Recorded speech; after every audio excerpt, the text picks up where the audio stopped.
Welcome to code to algo channel. நம்ம code to ஆல்கோல உங்களோட மேனுவல் ஸ்ட்ராட்டஜியை கஸ்டமைஸ் பண்ணி கோடிங் பண்ணி ஆட்டோமேட் பண்ணி தருவோம்.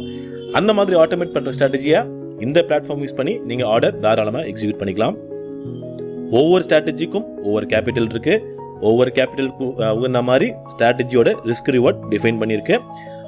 உங்கள் கேபிட்டலுக்கு என்ன ஸ்ட்ராட்டஜி செட் ஆகுமோ அதை நீங்கள் எப்படி சூஸ் பண்ணுறதுன்னு பார்த்தீங்கன்னா டைரெக்டாக நம்ம codetalgo.com உள்ள வெப்சைட்டில் சைன் அப் பண்ணிக்கிறீங்க. சைன் அப் பண்ணிட்டு சைன்இன் பண்ண உடனே உங்களுக்கு ஸ்ட்ராட்டஜி லிஸ்ட் வந்துடும். ஒவ்வொரு ஸ்ட்ராட்டஜியும் தனித்தனியாக அதோட டீட்டெயில்டு டிஸ்கிரிப்ஷனோட யூடியூப் லிங்கோட இருக்கும். இந்த ஸ்ட்ராட்டஜி எப்படி ஒர்க் ஆகுதுன்னு தெரிஞ்சுக்கிறதுக்காக. அது மட்டும் இல்லாமல் இந்த டிஸ்கிரிப்ஷனில் எங்கே ஆர்டர் எடுக்கும், எங்கே கட் ஆகும், டார்கெட் பாயிண்ட்ஸ் எவ்வளோ, ஸ்டாப் லாஸ் எவ்வளோ எல்லாமே உங்களுக்கு தெரிஞ்சிடும். அது இல்லாமல் எம்டிஎம்மோட தெரிஞ்சிடும். ஸோ இதுக்கு மேலே உங்களுக்கு ரிஸ்க் இல்லை அப்படின்ற பட்சத்தில் நீங்கள் தாராளமாக அந்த ஸ்ட்ராட்டஜி டிப்ளாய் பண்ணலாம். அது மட்டும் இல்லாமல் இந்த கேபிட்டல் இருந்தால் தான் அந்த ஸ்ட்ராட்டஜி டிப்ளாய் பண்ணுன்றது சஜஸ்டபிள் அண்ட் அட்வைசபிள். ஸோ இது இல்லாமலும் நீங்கள் பண்ணலாம். பட் லாங் லாஸ்டிங்காக நீங்கள் இருக்கணும், இந்த ஸ்ட்ராட்டஜியில் ஒரு ப்ராஃபிட்டபுளாக வரணுன்ற பட்சத்தில் இந்த கேபிட்டல் இருந்தால் மட்டும் நீங்கள் அந்த ஸ்ட்ராட்டஜியை டிப்ளாய் பண்ணுறது ரொம்ப ரொம்ப அட்வைசபிள். ஸோ இதில் இவ்வளோ ஸ்ட்ராட்டஜி இருக்கே, இந்த ஸ்ட்ராட்டஜி நான் போய் டிப்ளாய் பண்ண முடியும், எது அதிகமாக ப்ராஃபிட் வருது, எது ப்ராஃபிட் வரல, எது எப்படி ஒர்க் ஆகுதுன்னு தெரிஞ்சுக்கணும் அப்படின்னா டைரெக்டாக டேஷ்போர்டில் போகலாம். டேஷ்போர்டில் போயிட்டு பிடின்னு ஒரு ஆப்ஷன் இருக்கும். இந்த பிடி ஆப்ஷன் என்ன அப்படின்னா, லைவ் மார்க்கெட்டில் என்னென்ன ஸ்ட்ராட்டஜிஸ் இங்கே லிஸ்ட்டாக இருக்கோ அது லைவ் மார்க்கெட்டில் பேப்பர் ட்ரேடாக ஓடும். ஸோ பேப்பர் ட்ரேடாக ஓடுற பட்சத்தில் உங்களுக்கு எவ்ரிடே ப்ராஃபிட் அண்ட் லாஸ் தாராளமாக தெரிஞ்சிடும்.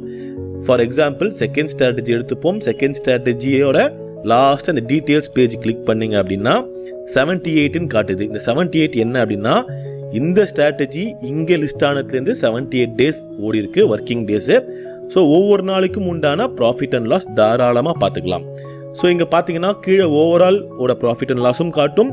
அது இல்லாமல் ரேண்டமாக நம்ம ஒரு நாள் பார்க்கணும் அப்படின்னா அதுக்கு உண்டான டைமோ அதுக்கு உண்டான நாளை நீங்கள் ஃபிக்ஸ் பண்ணீங்க, கிளிக் பண்ணீங்க அப்படின்னா டைரெக்டாக என்ன ஸ்ட்ரைக் எடுத்திருக்கு, அந்த ஸ்ட்ரைக்கில் எந்த டைமில் என்ன ப்ரீமியம் அமௌண்ட்டில் ஆர்டர் எடுத்திருக்கு, எங்கே கட்ட இருக்குன்ற டீட்டெயிலாக உங்களுக்கு வந்துடும். அது மட்டும் இல்லாமல் அதே ஸ்ட்ராட்டஜியோட ஆக்ஷன்ஸ் பட்டனில் ஸ்டாட்டிஸ்டிக்ஸ்னு ஒரு ஆப்ஷன் இருக்கும். அந்த ஸ்டாட்டிஸ்டிக்ஸில் உள்ளே போனீங்க அப்படின்னா உங்களுக்கு பே ஆஃப் கிராஃபோட, கேபிட்டலோட, total winning days, total losing days, maximum winning streak, losing streak, ஒவ்வொரு நாளும் மண்டேலேருந்து ஃப்ரைடே வரைக்கும் என்னென்ன உங்களுக்கு ப்ராஃபிட் அண்ட் லாஸ் வந்திருக்குன்ற டீட்டெயில்டு ரிசல்ட் உங்களுக்கு கொடுத்துரும். ஸோ இது ஏன் அப்படி இருக்குது அப்படின்னா, உங்களுக்கு ஸ்ட்ராட்டஜியை சூஸ் பண்ணுறதுக்கு ரொம்ப ரொம்ப ஹெல்ப்ஃபுல்லாக இருக்கும். இதை வச்சு நம்ம ஈஸியாக அந்த ஸ்ட்ராட்டஜியை சூஸ் பண்ணிக்கலாம். இங்கே ஒரு சின்ன டிஸ்க்ளைமர் என்ன அப்படின்னா, இது பேப்பர் ட்ரேட். இந்த பேப்பர் ட்ரேடில் ப்ரோக்கரேஜ் கிடையாது, ஸ்லிப்பேஜ் கிடையாது, டைம் டிகே கிடையாது. ஸோ நீங்கள் சூஸ் பண்ணுற போது இந்த பிடியோட ரிசல்ட்லேருந்து 75 to 80% of the result live மார்க்கெட்டில் வந்திருக்குன்ற தாராளமாக டிசிஷன் நீங்கள் எடுத்துக்கலாம். ஏன்னா எக்ஸாக்டாக இதே மாதிரி லைவ் ட்ரேடில் இருக்குமான்னு கேட்டிங்கன்னா 100% இருக்காது. கண்டிப்பாக மாறுபடும், கண்டிப்பாக வேறுபடும். ஸோ அதனால் இந்த பிடி ஆப்ஷன்லேருந்து ஒரு 75 to 80% ஆஃப் ரிசல்ட் தாராளமாக எடுத்துக்கலாம். இப்போது நம்ம சில ஸ்ட்ராட்டஜி லைவாகவே ஃபாலோ பண்ணிட்டு இருக்கோம். அந்த ஸ்ட்ராட்டஜி நம்ம சேனலில் ஃபாலோ பண்ணுறவங்களுக்கு தாராளமாக தெரியும். அது Nifty option buying first 1 minute candle. இது 50 பாயிண்ட்ஸ் டார்கெட்டில் இருக்குது. அதே ஸ்ட்ராட்டஜி டே ஹிட் ஆயிடுச்சுன்னா, டார்கெட் ஹிட் ஆயிடுச்சுன்னா டே க்ளோஸ் ஆகிற ஸ்ட்ராட்டஜியில் மாடிஃபை பண்ணியிருக்கு. அதே ஸ்ட்ராட்டஜி 35 பாயிண்ட்ஸ் டார்கெட்லேயும் இருக்குது. ஸோ உங்களுக்கு பர்சனலாக டார்கெட் பாயிண்ட்ஸ் மாற்றணும்னாலும் சரி, இதுலேயே சின்ன சின்ன மாடிஃபிகேஷன் வேணும்னாலும் சரி, தாராளமாக கஸ்டமைஸ் பண்ணி தரலாம். ஒவ்வொருத்தரோட கேபிட்டலும் சைக்காலஜியும் மைண்ட் செட்டை பொறுத்து நீங்கள் என்ன ஸ்ட்ராட்டஜி சூஸ் பண்ணுறீங்களோ தாராளமாக எடுத்துக்கலாம். ஸோ அதை ரிசர்ச் இன்னைக்கு பார்ப்போம். இன்றைக்கி இந்த ஸ்ட்ராட்டஜி எப்படி ஒர்க் இருக்குன்றது பார்ப்போம். இன்றைக்கி இந்த ஸ்ட்ராட்டஜி 50 பாயிண்ட்ஸ் பார்த்தீங்கன்னா 5000 ரூபா ப்ராஃபிட்னு காட்டுது. நம்ம பார்ப்போம் எப்படி எடுத்துருக்குன்னு. 25,250 புட் ஆப்ஷன் நம்மளுக்கு ஸ்ட்ரைக்காக எடுத்திருக்கு. ஸோ நிஃப்டி இண்டெக்ஸ் சார்ட்டில் ஃபர்ஸ்ட் 1 minute கேண்டலோட க்ளோஸ் பார்த்தீங்கன்னா 25,237. ஸோ நியரஸ்ட் டு 50 ரேஞ்சில் 25,250 ஸ்ட்ரைக்கை சூஸ் பண்ணிக்கும்.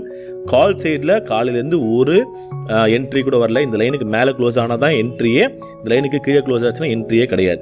ஸோ காலையிலேருந்து பார்த்தீங்கன்னா எதுவுமே வரல. ஸோ இங்கே வரும்போது ஏன் ஆர்டர் எடுக்கல அப்படின்னா, இங்கே மூவிங் ஆவரேஜும் நம்ம ஆட் பண்ணுவோம். இந்த ஸ்ட்ராட்டஜியை பொறுத்த வரைக்கும் எல்லா ஸ்ட்ரைக்லையுமே மூவிங் ஆவரேஜ் ஆட் ஆகும். ஸோ இந்த மூவிங் ஆவரேஜும் சரி, இந்த கேண்டலும் சரி, இந்த லைனுக்கு மேலே இருந்தால் மட்டும்தான் ஆர்டர் எடுக்கும். இங்கே பார்த்தீங்கன்னா மூவிங் ஆவரேஜ் இந்த லைனுக்கு கீழே இருக்கிறனால கால் ஆப்ஷனில் ஆர்டர் எடுக்கலை. ஸோ புட் ஆப்ஷன் என்ன நடந்திருக்குன்னு பார்ப்போம். புட் ஆப்ஷனில் காலையிலேயே நம்மளுக்கு டார்கெட் ஹிட் ஆயிடுச்சு. ஆனால் இந்த ஸ்ட்ராட்டஜி, அதாவது 9th பொறுத்த மட்டும் டார்கெட் ஹிட் ஆனாலும் திருப்பியும் கிரைட்டீரியா மேட்ச் ஆச்சுன்னா ஆர்டர் எடுக்கும். அதன் பட்சத்தில் 917க்கு ஆர்டர் எடுத்திருக்கு, 917க்கு ஆர்டர் எடுத்து கட் ஆயிடுச்சு, 924க்கு ஆர்டர் எடுத்து டார்கெட் ஹிட் ஆயிடுச்சு 942க்கு. இது 50.53 107 ஸ்லிப்பேஜ் சேர்த்து நம்மளுக்கு டார்கெட் ஹிட் ஆயிடுச்சு. மறுபடியும் கிரைட்டீரியா மேட்ச் ஆகும்போது ஒரு லாட்லேருந்து ஆரம்பிக்கும். அது பார்த்தீங்கன்னா 158க்கு தான் நம்மளுக்கு மேட்ச் ஆயிருக்கு. ஸோ இங்கேருந்து பார்த்தீங்கன்னா கிட்டத்தட்ட 6 மல்டிப்ளேயர் எடுத்திருக்கு. 6 மல்டிப்ளேயர் எடுத்து 315க்கு தான் நம்மளுக்கு ஸ்ட்ராட்டஜி கட் ஆயிருக்கு. ஸோ 315 முடியும் போது ஓவராலாக பார்த்தீங்கன்னா மொத்தம் 5000 ப்ராஃபிட் புக் ஆயிருக்கு. ஏன்னா இன்னைக்கு மார்க்கெட் ரொம்ப வாலடைல் மார்க்கெட்டு. ஸோ மேலே போவோமா கீழே போவோமா எந்த ஒரு ஜட்மெண்ட்டுமே நம்மளுக்கு தெரியாது. ஸோ அதனால காலையில் ஆன் பண்ணுற ஸ்ட்ராட்டஜி நம்ம ஈவினிங் வரைக்கும் அப்படியே விட்டுடுறோம். சார்ட்டை பேஸ் பண்ணி பார்ப்போம். ஸோ காலையில் இங்கே தான் ஓப்பனு, இதுதான் க்ளோஸ். ஆக்சுவலி இந்த லைன் தான் க்ளோஸ் பார்த்தீங்கன்னா 44.85. இந்த லைனுக்கு மேலே எப்போ க்ளோஸ் ஆகுதோ, இந்த மூவிங் ஆவரேஜ் இந்த லைனுக்கு மேலே எப்போ இருக்கோ அப்போல்லாம் ஆர்டர் எடுத்துரும். ஸோ பார்த்தீங்கன்னா இங்கேயே காலையில் இங்கே ஃபஸ்ட்டு ஆர்டர் எடுத்திருக்கோம், இங்கே ஸ்டாப் லாஸ் ஹிட்டாக இருக்கும். மறுபடியும் இங்கே ஆர்டர் எடுத்து நம்மளுக்கு 35 பாயிண்ட்ஸ் டார்கெட்டும் புக் ஆயிடுச்சு, 50 பாயிண்ட் டார்கெட்டும் புக் ஆயிடுச்சு. இதுக்கப்புறமா இந்த லைனுக்கு கீழே எப்போ மேலே போதோ அப்போ தான் நம்மளுக்கு ஆர்டர் எடுக்கும். அப்படி பார்த்தீங்கன்னா உங்களுக்கு இந்த டைமில், அதாவது அரௌண்ட் இந்த இடத்துல ஆர்டர் எடுக்காது. ஆர்டர் எடுக்கணும் பார்த்தீங்கன்னா இங்கே தான், அதாவது 2 மணிக்கு மேலே தான் ஆர்டர் எடுத்திருக்கோம். 2 மணிக்கு மேலே உங்களுக்கு மல்டிப்ளை 6 மல்டிப்ளை எடுத்து 315க்கு உங்களுக்கு மேலே க்ளோஸ் ஆனது ஒரு 5000 ப்ராஃபிட்டில் புக் ஆயிருக்கு. உங்களுக்கு தேவைன்னா நீங்கள் ஈவினிங் வரைக்கும் வச்சுக்கலாம். இல்லை உங்களுக்கு டார்கெட் ரீச் ஆனால் நீங்கள் டே முடிச்சிடணும்னு பார்த்தீங்கன்னா நீங்களே தாராளமாக போய் ஸ்கொயர் ஆஃப் பண்ணிக்கலாம். ஸோ ஒவ்வொரு ஸ்ட்ராட்டஜியும் இப்படி தான் ஒர்க் ஆகும். இந்த ஸ்ட்ராட்டஜியை பொறுத்த மட்டும் 72 நாள் ஓடி இருக்கு. 72 நாள் ஓடினதில் ஓவரால் ப்ராஃபிட் 1,64,000 இங்கே காட்டுது. ஸோ ஏற்கனவே சொன்ன மாதிரி பிடி ஆப்ஷனில் 75 to 80% ஆஃப் தி அமௌண்ட்டு நீங்கள் லைவ் ட்ரேடில் எடுத்துக்கலாம். இந்த ஸ்ட்ராட்டஜி பொறுத்த மட்டும் 64 நாள் ஓடி இருக்கு. 64 டேஸில் உங்களுக்கு 1 லட்ச ரூபா கிட்ட ப்ராஃபிட் வந்திருக்கு. அதே ஸ்ட்ராட்டஜி 35 பாயிண்ட்ஸில் பார்ப்போம். 35 பாயிண்ட்ஸ் டார்கெட்டில் உங்களுக்கு 33 நாள் ஆயிருக்கு லிஸ்ட் ஆகி. 33 நாளில் ஓவராலாக பார்த்தீங்கன்னா 54,000 ரூபாய் வந்திருக்கு. ஸோ ஒவ்வொரு ஸ்ட்ராட்டஜியும் உங்களுக்கு சூஸ் பண்ணுறதுக்கு ரொம்பவே ஹெல்ப்ஃபுல்லாக இருக்கும். கம்மி கேபிட்டல் இருக்கிறவங்க இந்த ஸ்ட்ராட்டஜி சூஸ் பண்ணலாம். 50,000 கேபிட்டல் இருக்கவங்க ஸ்ட்ராட்டஜி சூஸ் பண்ணலாம். இந்த ஸ்ட்ராட்டஜி நம்ம ஃபாலோ பண்ணுற ஸ்ட்ராட்டஜி நீங்கள் எடுக்கணும் அப்படின்னா மினிமம் 3 லட்ச ரூபா இல்லாமல் நீங்கள் எடுக்கிறது அட்வைசபிள் கிடையாது. ஏன்னா இதில் ரிஸ்க்கும் ஜாஸ்தி, ரிவார்டும் ஜாஸ்தி, மல்டிப்ளேயரும் ஜாஸ்தி. மறுபடியும் நாளை ஒரு புது வீடியோவில் சந்திப்போம். நன்றி, வணக்கம்.